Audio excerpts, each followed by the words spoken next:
சட்டப்பேரவை நடந்திருக்க தரமான சம்பவங்கள், நல்லா சுட சுட வாதங்கள் நிறைய நடந்திருக்குல்ல. ஒன்றுனா உங்களுக்கு ரிவீல் பண்ணுறேன்.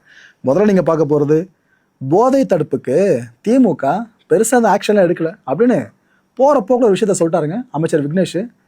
அதுவும் சில விஷயங்களை நாங்கள் தான் பண்ணியிருக்கோம், ஜெயலலிதா அவர்கள் கொண்டு வந்திருந்த மாதிரி சொல்லி விட்டாப்புல. ஸோ டிஎம்கே எதுவுமே பண்ணலன்ற மாதிரி தோனி வந்துருச்சா. இதில் கடுப்பான எதிர்க்கட்சி தலைவர் உதயநிதி ஸ்டாலின் அவர்கள் எழுந்து என்ன சொன்னாப்புல, அது எங்கள் திட்டங்க, தெரிஞ்சுட்டு பேசுங்க அப்படின்னு எரிஞ்சு விட்டாரு. மாண்புமிகு எதிர்க்கட்சி தலைவர் சொன்னாரு, இந்த மாதிரி 15 காவலர்களுக்கு சிறப்பு விருது கொடுத்தோன்னு. இது ஒன்றும் புதிய நடைமுறை கிடையாது.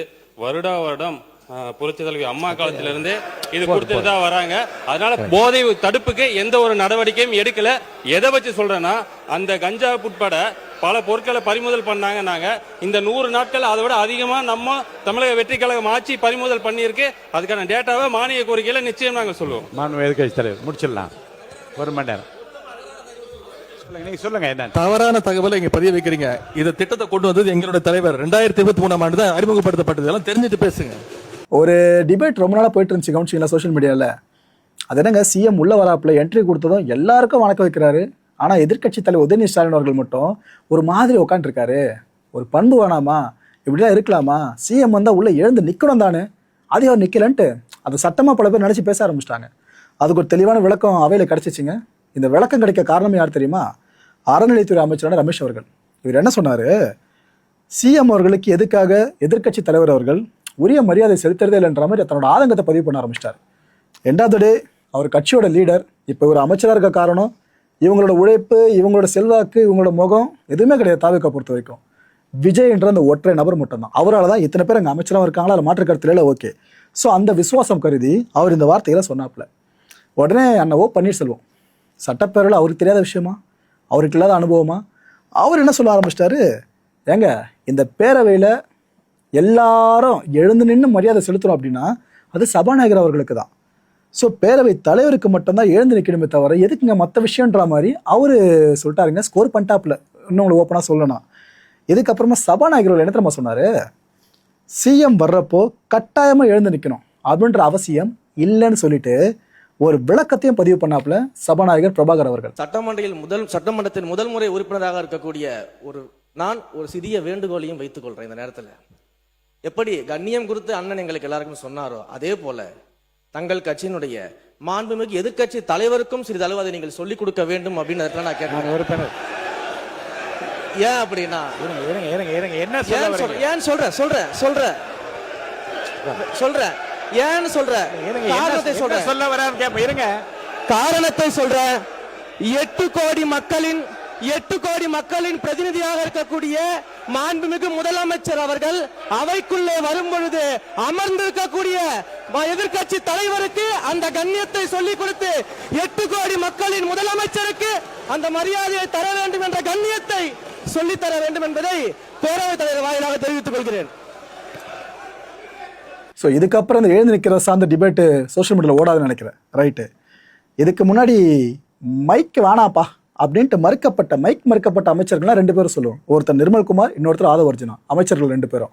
இப்போ இந்த லிஸ்ட்டில் 3ஆவதா அமைச்சர் ரஞ்சித் அவர்களும் சேர்ந்துருக்காங்க. என்னாச்சு, திமுக எம்எல்ஏ ராமச்சந்திரன் இருக்கார்ல, அவர் கலைஞர் அவர்கள் சார்ந்து ஒரு சில விஷயங்கள் எடுத்து வச்சாப்புல.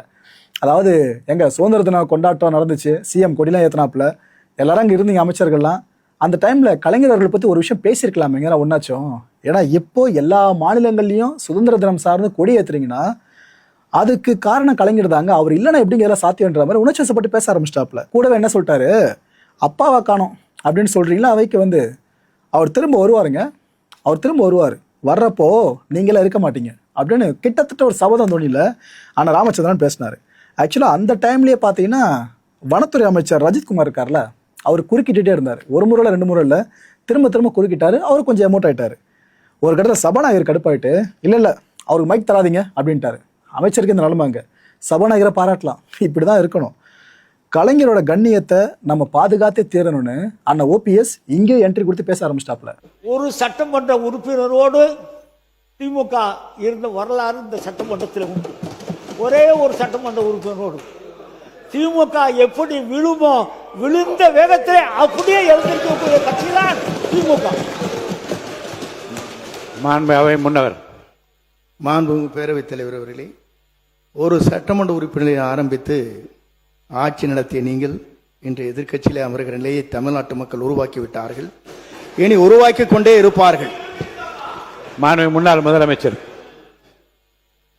மாண்புமிகு பேரவைத் தலைவர் அவர்களே, இங்கு முன்னாள் முதலமைச்சரை பற்றி ஒரு விவாதம் இருந்தது.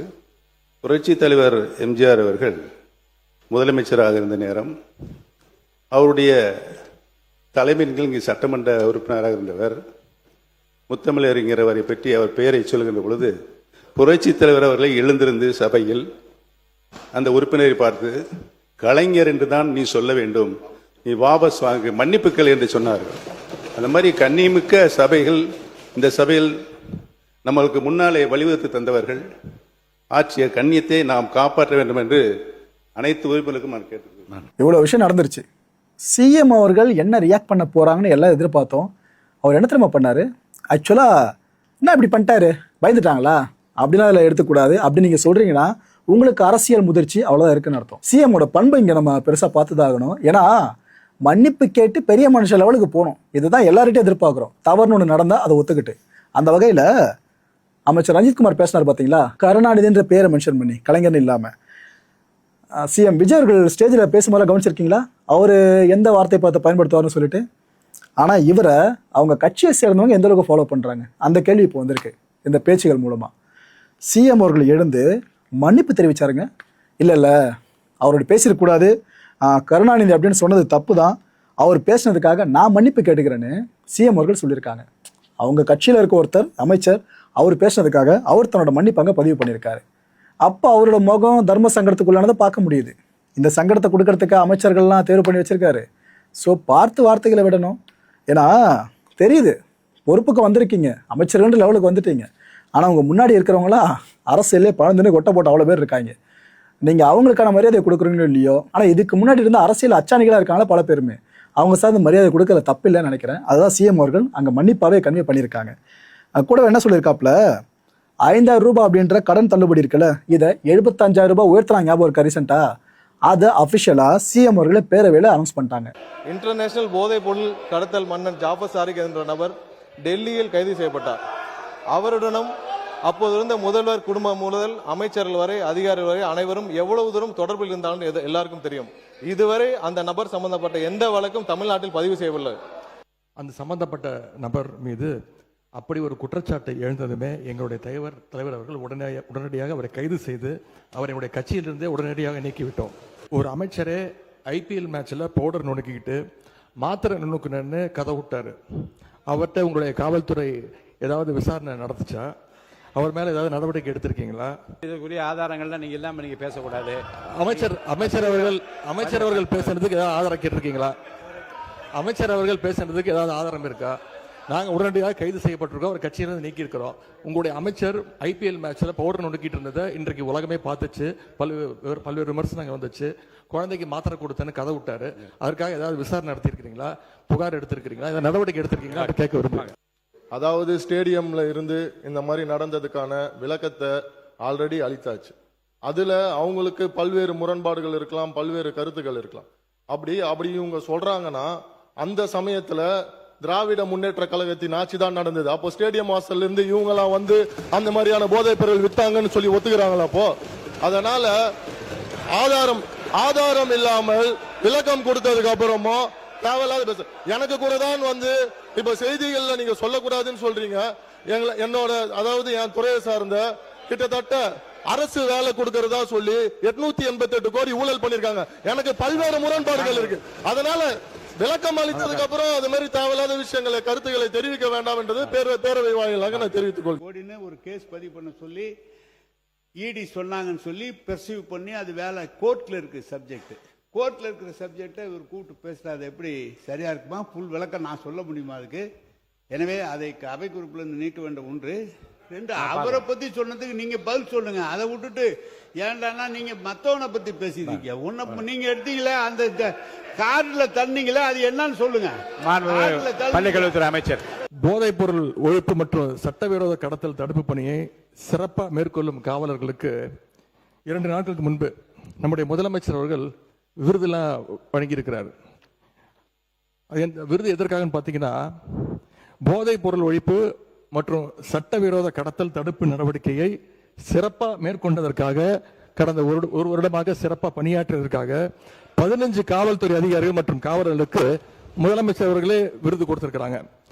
அந்த 15 காவலர்களுமே எங்களுடைய ஆட்சி காலத்துல பல்வேறு வழக்குகள்ல போதைப் பொருள் ஒழிப்பு நடவடிக்கையை சிறப்பா மேற்கொண்டவங்கன்னு இன்னைக்கு அரசு அறிக்கை கொடுத்திருக்கு.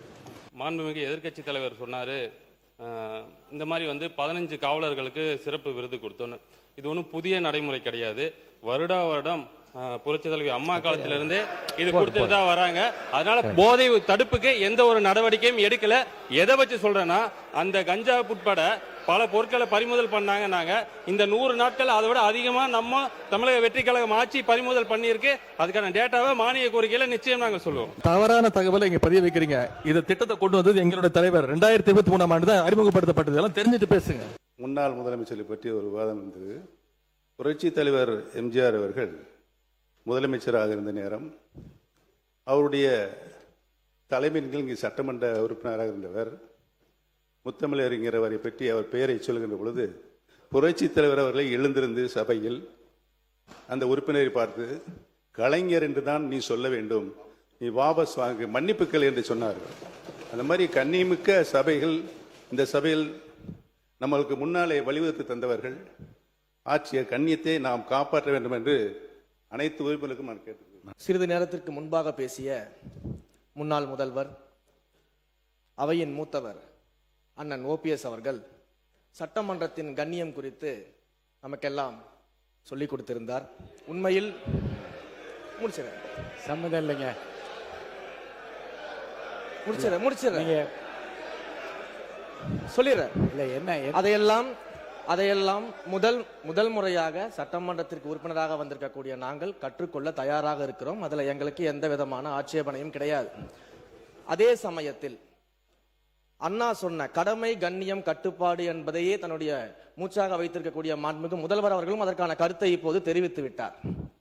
அண்ணன் அவர்களுக்கு சட்டமன்றத்தின் முதல் முறை உறுப்பினராக இருக்கக்கூடிய நான் ஒரு சிறிய வேண்டுகோளையும் வைத்துக் கொள்றேன். இந்த நேரத்தில் எப்படி கண்ணியம் குறித்து அண்ணன் எங்களுக்கு எல்லாருக்கும் சொன்னாரோ, அதே போல தங்கள் கட்சியினுடைய மாண்புமிகு எதிர்க்கட்சி தலைவருக்கும் சிறிதளவு அதை நீங்கள் சொல்லிக் கொடுக்க வேண்டும் அப்படின்னு நான் கேட்டேன். ஏன் அப்படின்னா,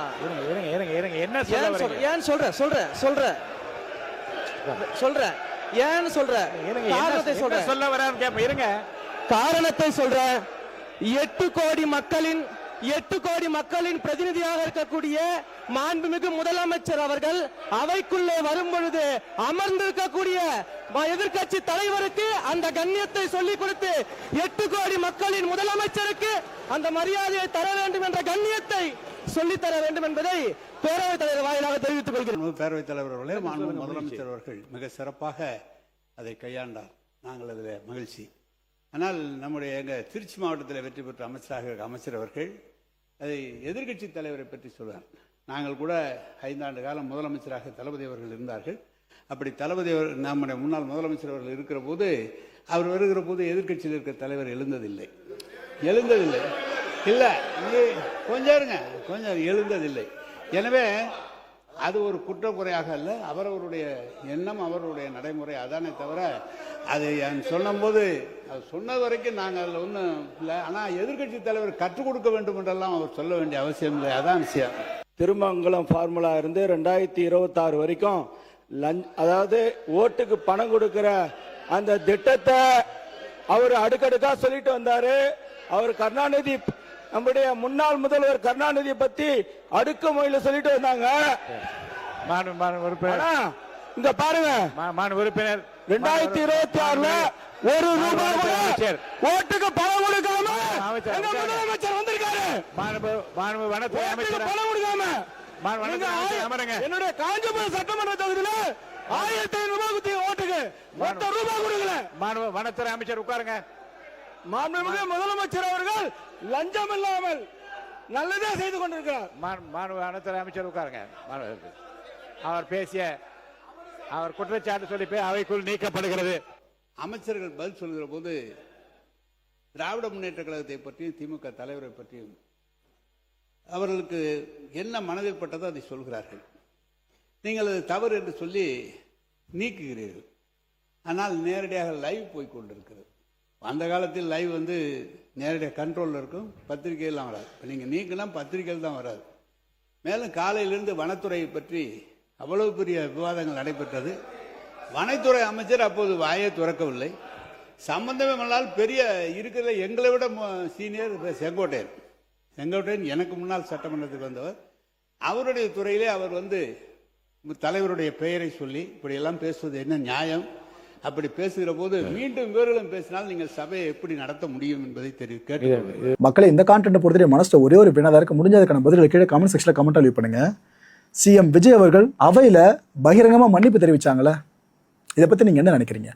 இதை அவரோட பலமா பாக்குறீங்களா, பலவீனமா பாக்குறீங்களா? அடுத்த நிகழ்ச்சி சந்திக்கலாம். நன்றி, வணக்கம்.